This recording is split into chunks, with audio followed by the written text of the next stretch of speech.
As can be argued, it has become a societal imperative in Indonesia that the Indonesian language invariably serves as the primary or mother tongue of its populace. Consequently, most children in Indonesia are not exposed to English during their early years, with English gradually introduced only as they enter kindergarten. Consequently, few children perceive English as a daunting language, leading to a lack of interest in its acquisition. However, in contemporary times, English proficiency is essential for various long-term efforts due to its global ubiquity. As articulated by Parupali Srinivas Rao in his 2019 paper titled The Role of English as a Global Language, he said, "In today's globalized world, English plays a predominant role across various fields, making it essential to examine its position as a global language. Thus, what most teachers currently require to effectively teach English to children in Indonesia is a methodology aimed at fostering their enthusiasm for learning the language." I am Karina Mulya Dewi with my research plan entitled Improving the Young Learner's English Vocabulary in Indonesia within the Audio-Lingual method, specifically podcast in Spotify music platform.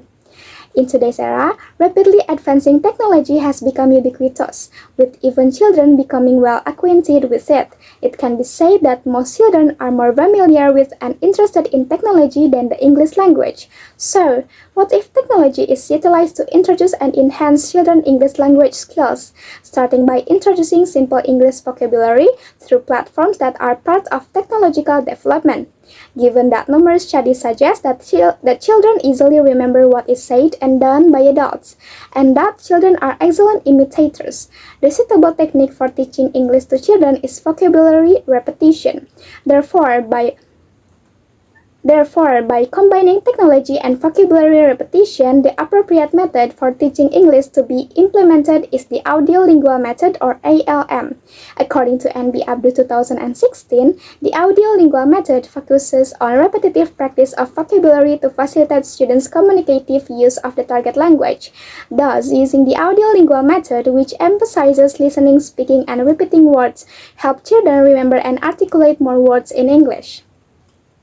One platform that is part of technological developments and has the feature of repetition is the podcast platform.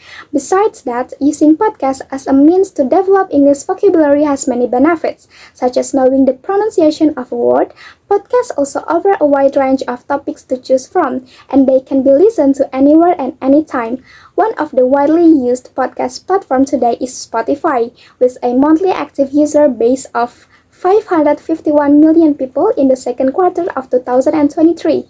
According to data from Business of Apps, there is no doubt about Spotify's popularity nowadays. Therefore, listening to podcasts through the music platform Spotify may improve the vocabulary mastery of young English learners in Indonesia.